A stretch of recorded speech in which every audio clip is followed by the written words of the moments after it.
উচিত শিক্ষা। একদিন স্বামী তার স্ত্রীকে বলল, অনেক দিন হলো মা বাবা ভাই বোন এদের সবার সাথে দেখা হয়নি, তাই ওদের সবাইকে বলছি বাড়িতে আসার জন্য। তুমি কালকে দুপুরবেলা সবার জন্য ভালো কিছু রান্না করো, ওরা এসে এখানে খাওয়া দাওয়া করবে।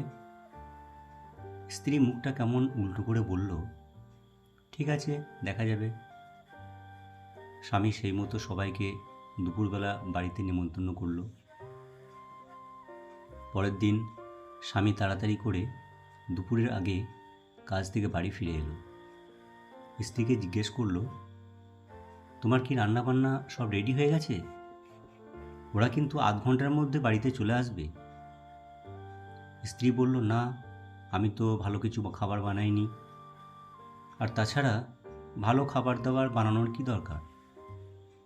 ওরা তো বাইরের কেউ নয়, সবাই তো তোমার আপনজন। স্ত্রীর এই ধরনের কথা শুনে স্বামী প্রচণ্ড রেগে গেল। বলল, তুমি যে রান্না করবে না সে কথা কালকে তুমি বললে না? আমি তাহলে সবাইকে আসতে বলতাম না? এখন আধ ঘন্টার মধ্যে সবাই চলে আসবে, আমি এখন কি করব? স্ত্রী বলল, ফোন করে বারণ করে দাও। স্ত্রীর এরকম ব্যবহার দেখে স্বামী রেগে ঘর থেকে বেরিয়ে গেল। কিছুক্ষণ পরে কলিং বেল বেজে উঠল। স্ত্রী দরজাটা খুলে অবাক হয়ে গেল। দেখল যে তাদের বাড়ির সবাই এসেছে, তার মা বাবা ভাই বোন। এদেরকে দেখে স্ত্রী মাথায় হাত দিয়ে বসে পড়ল আর ভাবতে লাগলো, এখন কি হবে, কি খেতে দেবো আমি ওদের? স্ত্রীর মা জিজ্ঞেস করলো, জামাই কোথায়, এখনো আসেনি? স্ত্রী বলল, ও তো কিছুক্ষণ আগে ঘর থেকে বেরিয়ে গেল। মা অবাক হয়ে বলল, জামাই তো কালকে দুপুরে ফোন করে আমাদেরকে আসার জন্য নিমন্ত্রণ করলো, এখন আমরা আসার আগেই ও বেরিয়ে গেল কেন? এই কথা শুনে স্ত্রী হতবাক হয়ে গেল আর মনে মনে ভাবতে লাগলো, আমি কালকের বাসি খাবার আমার বাড়ির লোকজনকে কিভাবে খাওয়াবো? তারপর স্ত্রী তার স্বামীকে ফোন করে বলল, তুমি কেন কালকে আমাকে বলোনি যে আমার বাড়ির লোকজন আসবে?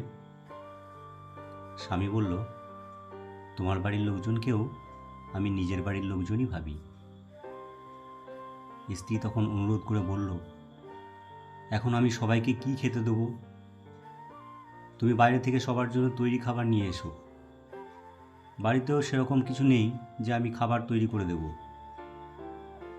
স্বামী বলল, আমি এই সময় বাড়ি থেকে অনেক দূরে চলে এসেছি, আমার পক্ষে এত তাড়াতাড়ি বাড়ি ফেরা সম্ভব নয়।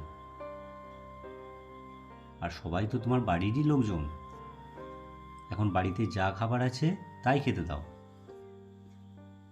যে খাবারটা তুমি আমার বাড়ির লোকজনকে খাওয়াবে ভেবেছিলে তাই দিয়ে দাও।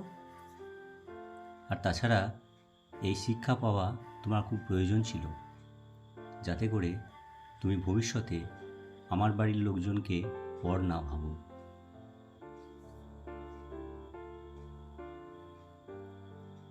বন্ধুরা, আশা করছি গল্পটি আপনাদের ভালোই লেগেছে। গল্পটি সম্পর্কে আপনাদের কি মতামত অবশ্যই কমেন্ট বক্সে কমেন্ট করে জানাবেন। লাইক এবং শেয়ার করতে যেন ভুলে যাবেন না। সম্পূর্ণ গল্পটি মনোযোগ সহকারে শোনার জন্য অসংখ্য ধন্যবাদ।